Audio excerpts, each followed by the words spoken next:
Ahí estaba yo, escondida en el closet de mi propia recámara principal, conteniendo la respiración mientras veía la pantalla de mi celular. La imagen era granulada, en blanco y negro, proveniente de la cámara oculta que había instalado en el despacho de mi difunto esposo. Pero el audio era cristalino. Escuchar a la mujer que juró protegerme negociando el precio de mi libertad con un médico corrupto fue como recibir un balazo en el pecho. 50,000 pesos, doctor, decía la voz fría de mi nuera, Sofía. 50,000 por firmar el papel que diga que la vieja ya no coordina y necesita ser internada. Nos urge la tutela. Sentí que el mundo se me venía encima. No solo querían mi dinero, querían borrarme del mapa. Integración del canal. Mi corazón latía tan fuerte que temí que pudieran escucharlo a través de las paredes. Mi nombre es Elena. Si quieren escuchar más historias de ancianos que se niegan a ser víctimas, suscríbanse al canal Secretos de Familia y déjenme saber desde dónde me escuchan.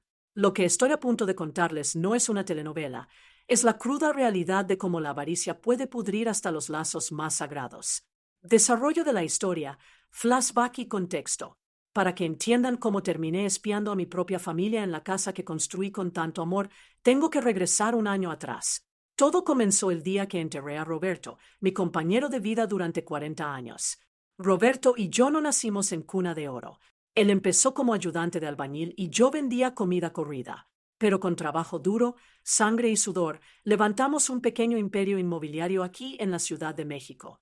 Comprábamos propiedades en ruinas, las arreglábamos nosotros mismos y las rentábamos. Décadas de sacrificio nos dieron una vejez cómoda, con varias propiedades en la colonia Roma y Polanco y una buena cuenta en el banco para emergencias. Cuando Roberto murió de un infarto fulminante, sentí que me arrancaban la mitad del alma. Quedé viuda a los 60 años, en una casa demasiado grande y con un silencio que me ensordecía. Ahí fue cuando aparecieron ellos. Mi único hijo, Alejandro, y su esposa, Sofía. Alejandro siempre fue un buen muchacho, quizás un poco débil de carácter, siempre buscando la aprobación de los demás. Se casó con Sofía hace 5 años. Sofía, una mujer despampanante, siempre vestida de marca, con una sonrisa que nunca le llegaba a los ojos. Desde el principio noté que le interesaba más el saldo bancario de Roberto que nuestras conversaciones familiares, pero mi hijo parecía feliz y una madre siempre quiere creer lo mejor. Justo después del funeral, mientras yo aún estaba mareada por el dolor y los trámites, Sofía se instaló en mi cocina como si fuera la dueña.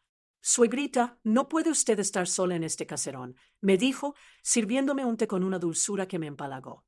Alejandro y yo lo hemos hablado. Nos venimos a vivir con usted un tiempo, para cuidarla, para ayudarla con los papeles de la herencia. Don Roberto manejaba todo, ¿verdad? Usted no tiene cabeza para eso ahorita. La verdad, en ese momento, yo solo quería hacerme bolita en la cama y llorar. Así que acepté. Pensé que era un acto de amor filial. Qué ingenua fui, Virgen Santa. Las primeras semanas fueron un remolino de condolencias y trámites burocráticos. Sofía se hizo cargo de todo. Yo voy al banco. Suegrita, yo hablo con el notario. Fírmele aquí, doña Elena, es para lo del seguro. Y yo firmaba, confiada, con los ojos nublados por las lágrimas. El primer signo de alerta fue sutil, como una grieta pequeña en una pared recién pintada. Un día buscaba el reloj de oro de Roberto, ese que le regalé en nuestro 25 aniversario. No estaba en la caja fuerte. Cuando le pregunté a Sofía, ella puso una cara de preocupación teatral. Doña Elena, ¿no lo habrá guardado usted en otro lado? Últimamente anda muy distraída, suegrita. Ayer dejó las llaves en el refrigerador. ¿Se acuerda? Yo no me acordaba de haber dejado las llaves ahí, pero la duda se sembró en mi mente. ¿Será que el duelo me estaba afectando la memoria? Luego empezaron a desaparecer otras cosas. Unos aretes de perlas, documentos de una de las propiedades en la Condesa. Cada vez que yo mencionaba algo, Sofía tenía la respuesta lista. Suegrita, ya se le olvidó dónde lo puso. O peor aún, miraba a Alejandro con ojos de lástima y decía, pobrecita, cada día está peor. Alejandro, mi hijo, solo bajaba la cabeza. Mamá, hazle caso a Sofía. Ella solo quiere ayudarte. Estás muy estresada. Ver a mi hijo convertido en un títere de esa mujer me dolía más que las pérdidas materiales. Pero yo no estaba loca. Podía estar triste, podía estar vieja, pero mi mente estaba tan afilada como siempre. Roberto y yo manejábamos los negocios juntos. Yo sabía dónde estaba cada centavo. La gota que derramó el vaso cayó 3 meses después de que se mudaron. Fui al banco a sacar dinero para el gasto y el cajero, un muchacho muy amable que nos conocía de años, me miró con preocupación. Doña Elena, ¿todo bien con la transferencia grande de la semana pasada? ¿Si le llegó el comprobante a su nuera? Sentí un frío en el estómago. ¿Qué transferencia, mijito? La de los 300,000 pesos a la cuenta de la constructora Nuevos Horizontes. La señora Sofía trajo la autorización firmada por usted. Me tuve que agarrar del mostrador para no caerme. 300,000 pesos. Y yo no conocía ninguna constructora Nuevos Horizontes. Pedí ver la autorización. Ahí estaba mi firma. Era buena, muy buena, pero no era mía. Había un ligero temblor en la E de Elena que yo nunca hacía. Salí del banco temblando de rabia, no de miedo. Me estaban robando. Me estaban viendo la cara de tonta en mi propia casa, usando mi dolor como cortina de humo. Sabía que si los confrontaba en ese momento, Sofía lo negaría todo. Diría que yo estaba confundida, que yo lo había autorizado y lo había olvidado. Usaría su propia mentira de mi demencia para cubrir su robo. Necesitaba pruebas, pruebas irrefutables. En lugar de ir a casa, tomé un taxi al despacho de don Anselmo, el viejo abogado de la familia y compadre de Roberto, un hombre de los de antes, leal hasta la muerte. Cuando le conté todo, el viejo golpeó el escritorio con furia. Esa víbora, aprovecharse así de una viuda. Elena, esto es cárcel. Vamos a denunciarla ahora mismo. No, compadre, le dije, secándome las lágrimas que me quedaban. Todavía no. Si la denuncio ahora, ella y Alejandro se van a victimizar. Van a decir que la vieja loca los ataca. Necesito más. Necesito saber cuál es el plan completo, porque esto no es solo por 300,000 pesos. ¿Qué tienes en mente, Elena? Quiero poner cámaras, micrófonos, en mi casa. Quiero escuchar lo que dicen cuando creen que la vieja loca está dormida. Don Anselmo me miró con respeto y una pizca de tristeza. Te vas a enterar de cosas que te van a romper el corazón. Comadre, ¿estás lista para eso? Mi corazón ya está roto desde que Roberto se fue. Ahora solo me queda el coraje. Esa misma semana, aprovechando que Sofía se llevó a Alejandro a un fin de semana de spa, pagado con mi tarjeta, por supuesto, don Anselmo mandó a un técnico de confianza. Instalamos cámaras diminutas en la sala, el comedor y, crucialmente, en el despacho de Roberto, que Sofía había adoptado como su centro de operaciones.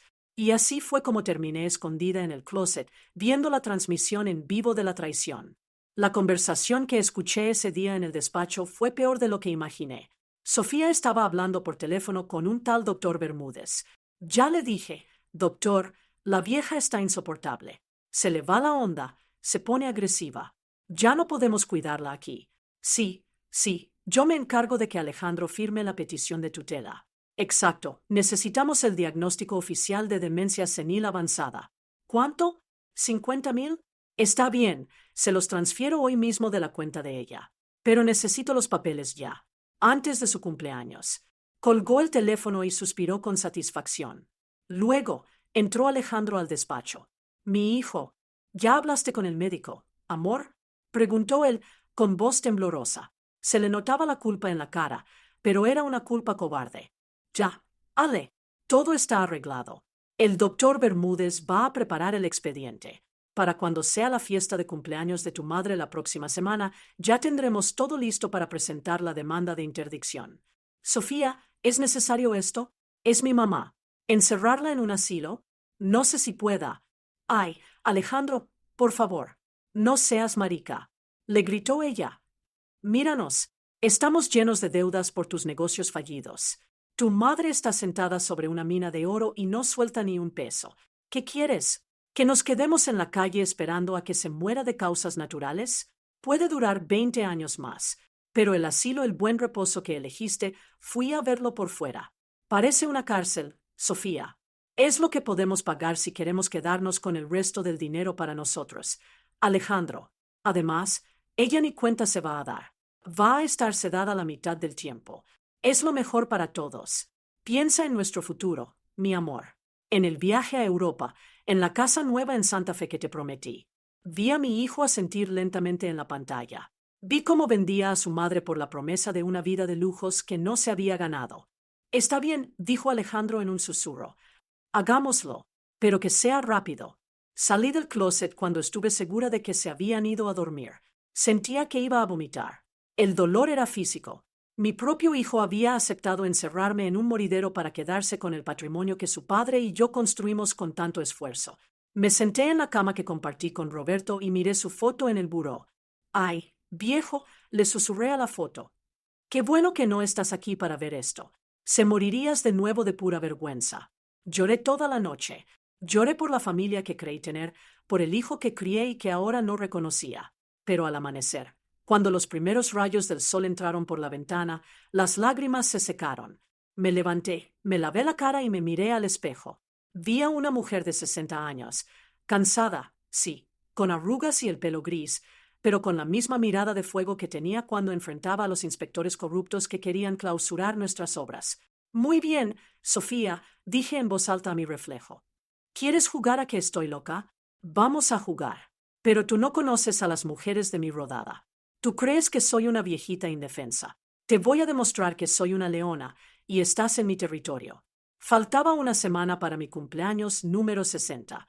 Sofía estaba organizando una gran fiesta en mi propia casa. Había invitado a todos, amigos de toda la vida, vecinos, socios de Roberto, incluso algunos familiares lejanos que solo venían a chismear.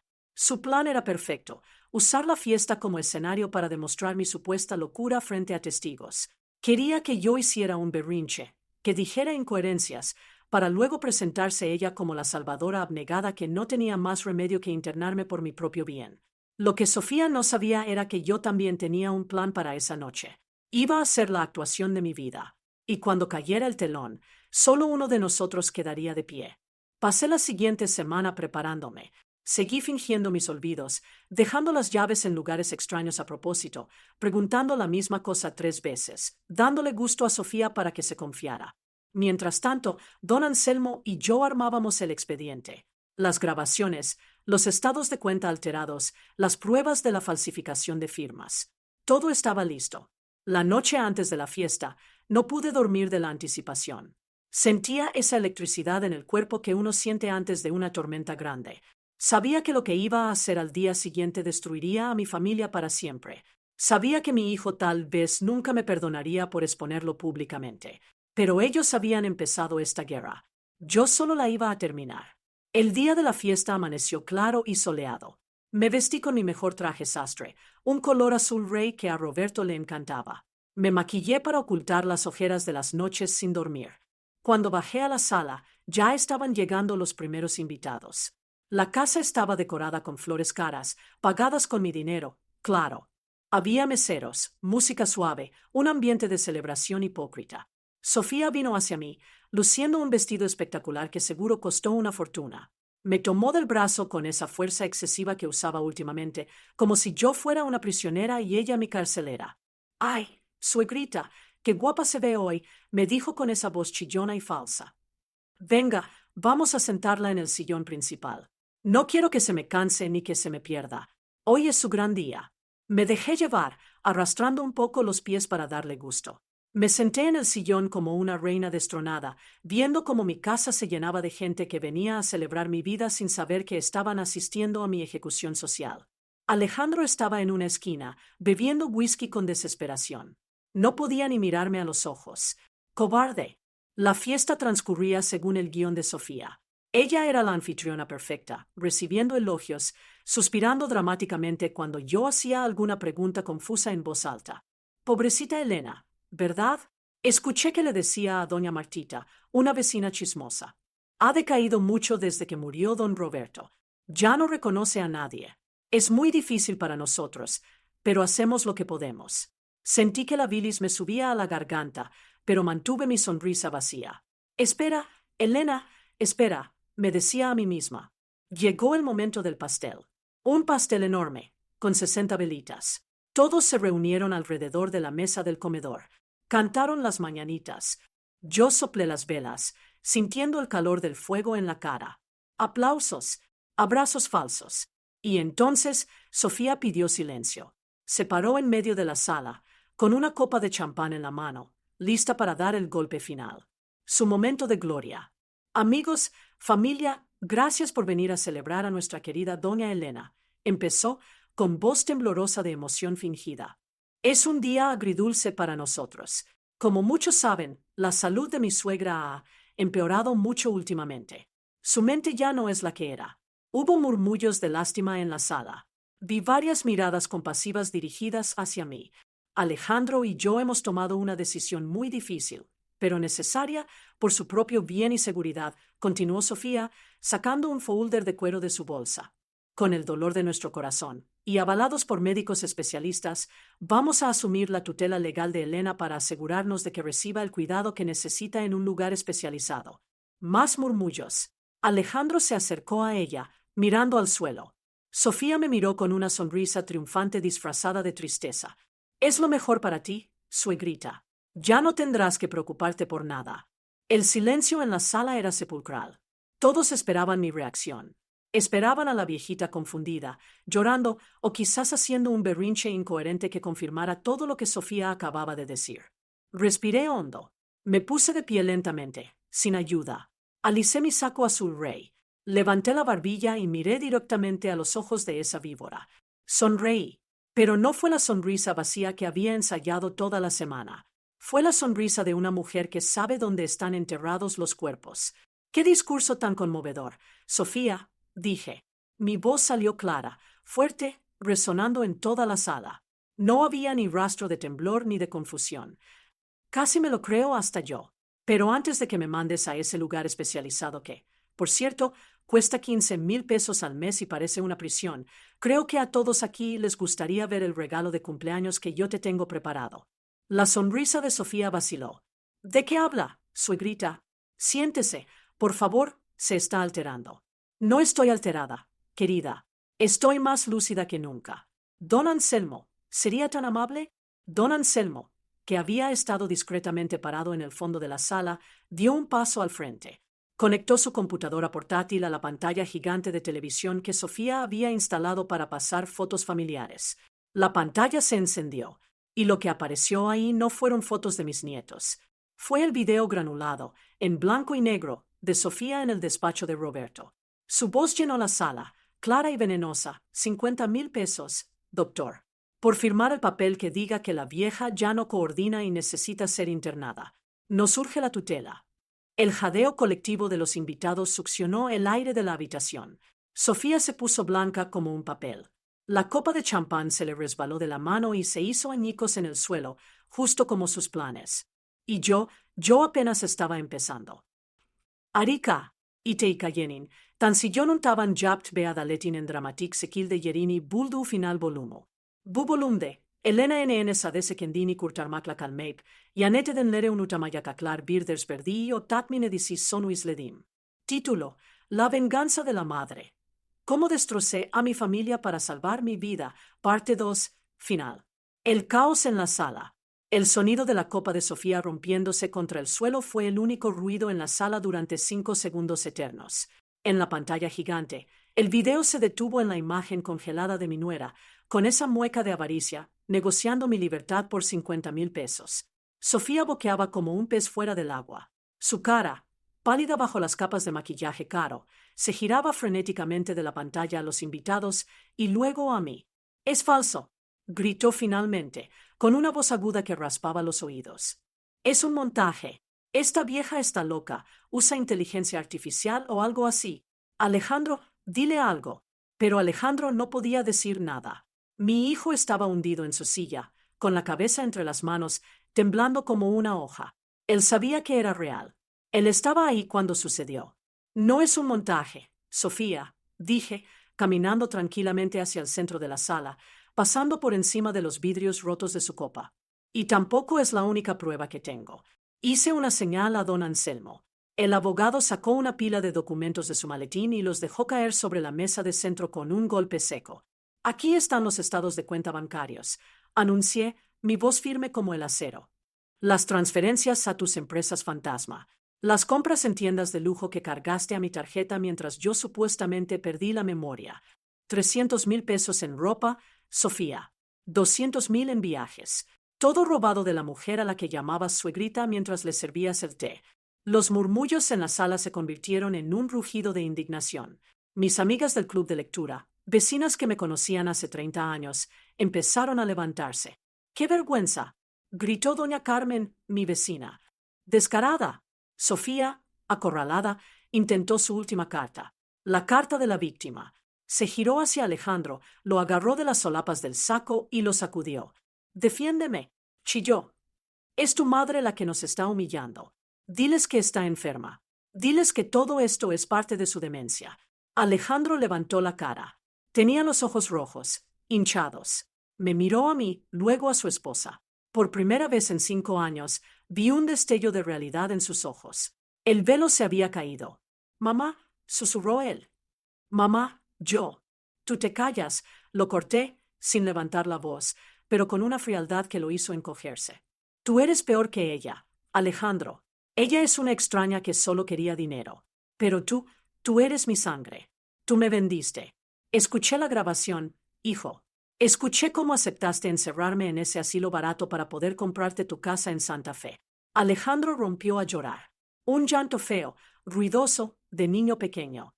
«Tenía deudas», gritó, poniéndose de pie de golpe, desesperado. «Debía 3 millones de pesos. Mamá, mis negocios fracasaron. Me iban a matar si no pagaba». Sofía dijo que era la única manera. ¿La única manera?, le pregunté, sintiendo cómo se me rompía el corazón por última vez. Venir a mí y decirme, mamá, necesito ayuda, ¿no era una opción? ¿Pedirme prestado no era una opción? Yo te hubiera dado el dinero, Alejandro. Te hubiera dado hasta la camisa que traigo puesta si me la hubieras pedido con honestidad. Pero elegiste robarme. Elegiste traicionarme. Elegiste declararme loca. La sala estaba paralizada. Nadie se atrevía a respirar. Sofía, viendo que Alejandro ya no le servía, cambió de táctica. Su rostro se transformó. La máscara de dulzura desapareció por completo, dejando ver a la hiena que llevaba dentro. «Pues sí», gritó, con los ojos inyectados en odio. «Si queríamos el dinero». «¿Y qué? Tú eres una vieja tacaña sentada en una fortuna que no te vas a gastar. Nosotros somos jóvenes. Nosotros merecemos vivir bien. Tú ya viviste. Deberías habernos dado todo por las buenas. Y como no lo hice, decidiste quitarme mi libertad», concluí. «Bueno, querida, parece que la que va a perder su libertad hoy eres tú». En ese momento, el timbre de la puerta sonó. No era un invitado tardío.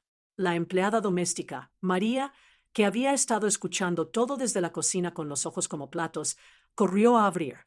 Entraron 2 oficiales de policía, acompañados por un detective de la fiscalía que don Anselmo había contactado días atrás. «¿Señora Sofía Méndez?», preguntó el detective. Sofía retrocedió, tropezando con la mesa. «No, no pueden. Esto es un asunto familiar». «Tenemos una orden de aprehensión en su contra», dijo el detective, sacando las esposas. «Fraude, falsificación de documentos, abuso de confianza y tentativa de privación ilegal de la libertad en agravio de una persona mayor. Tenemos videos, audios y estados financieros. Y créame, señora, el juez no está contento». Cuando el oficial le puso las esposas a Sofía, ella empezó a gritar como una loca. Insultos, maldiciones. Me llamó bruja, maldita, anciana decrépita. La sacaron arrastrando de mi casa, con su vestido de diseñador arrugado y su dignidad hecha pedazos, frente a todos los invitados que ella misma había convocado para testificar mi ruina. La fiesta había terminado. El silencio de la traición. Los invitados se fueron rápido. Murmullos de disculpa, abrazos rápidos, miradas de lástima y admiración. «¡Qué valiente eres! Elena, cuenta con nosotros». Al final, solo quedamos 3 personas en la sala destrozada, don Anselmo, Alejandro y yo. El pastel de 60 velas seguía intacto en la mesa, burlándose de nosotros. Alejandro seguía sentado en el sillón, con la cabeza baja. No había dicho nada desde que se llevaron a su esposa. Don Anselmo me miró, esperando instrucciones. «Gracias, compadre», le dije. «Puedes irte a descansar. Yo me encargo del resto». «¿Estás segura, Elena? Puedo llamar a seguridad para que lo saquen». «No, es mi hijo. Yo lo saco». Cuando don Anselmo se fue, me serví una copa de vino. Me temblaban las manos, pero no iba a dejar que Alejandro lo viera. Me senté frente a él. «Mamá», empezó él, con voz ronca. «No», dije. No empieces con perdón. El perdón es para cuando rompes un plato sin querer. Tú rompiste mi vida queriendo. Sofía me manipuló. Ella planeó todo. Yo solo. Tú eras el hombre de la casa, Alejandro. Tú eras mi hijo. Tú viste cómo ella me robaba las joyas de tu abuela y no dijiste nada. Tú firmaste los papeles para el asilo. No me vengas con que eres una víctima. Eres un cómplice. Él sollozó. ¿Qué va a pasar conmigo? ¿Me vas a meter a la cárcel también?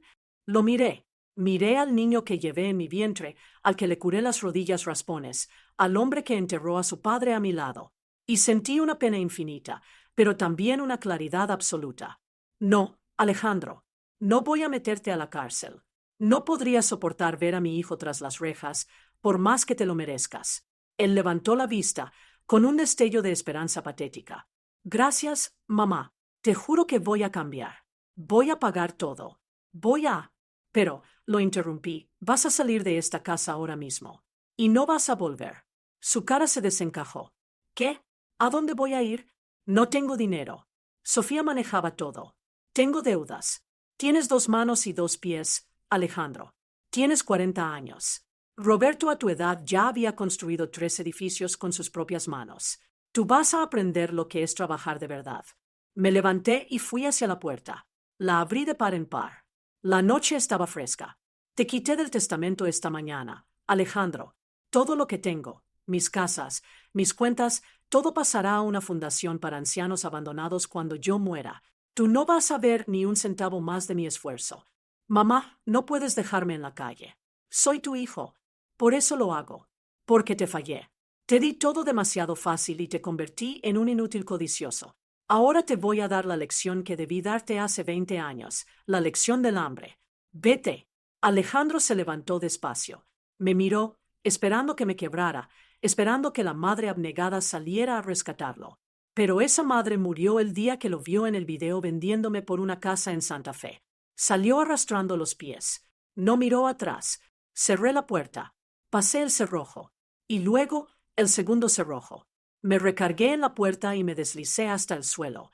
Y ahí, en el silencio de mi casa vacía, lloré. Lloré hasta quedarme dormida en el piso de la entrada. Fue el dolor más grande de mi vida, más grande incluso que la muerte de Roberto. Porque a Roberto lo perdí por el destino, a Alejandro lo perdí por la avaricia. 6 meses después, el renacer. Estoy sentada en el jardín de mi casa. He cambiado muchas cosas. Tiré todos los muebles viejos. Pinté las paredes de colores claros. Convertí el despacho de Roberto, ese lugar maldito donde se planeó mi destrucción, en un estudio de pintura. Siempre quise pintar, pero nunca tuve tiempo. Ahora tengo todo el tiempo del mundo. El proceso legal contra Sofía fue largo y feo. Intentó decir que yo la había obligado, que yo estaba loca, pero las pruebas eran contundentes. Le dieron 8 años de prisión por fraude agravado y abuso de confianza. No fui a la sentencia. No necesitaba verla. Ya no existe para mí. Y Alejandro, hace una semana me llegó una carta. No tenía remitente, pero reconocí la letra. Decía que consiguió trabajo en un almacén en Querétaro, que vive en un cuarto rentado, que está pagando sus deudas poco a poco, que va a terapia. Perdóname, mamá. Tenías razón. Necesitaba tocar fondo para convertirme en hombre.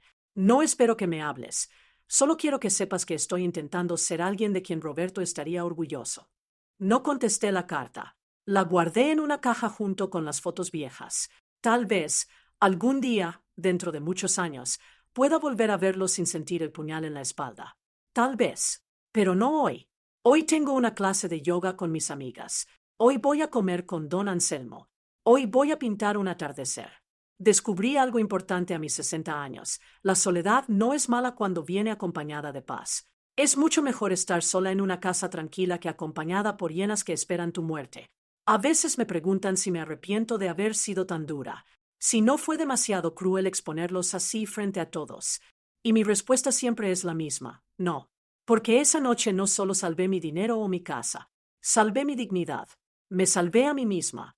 Les enseñé a todos que ser vieja no significa ser tonta, que el cabello gris no apaga el cerebro, y que una madre puede amar con locura, pero también puede defenderse como una fiera si amenazan su libertad. Esta soy yo, Elena, la viuda, la loca, la sobreviviente. Y estoy viviendo los mejores años de mi vida bajo mis propias reglas. Si mi historia te llegó, si te hizo pensar en tus propios límites, por favor suscríbete a Secretos de Familia. Dale like al video y compártelo. Nunca sabes quién necesita escuchar esto para abrir los ojos antes de que sea demasiado tarde. Y recuerda, cuida a tus ancianos, respétalos y ámalo. Porque el día que nos subestimen, ese día se van a llevar la sorpresa de sus vidas. Gracias por escucharme.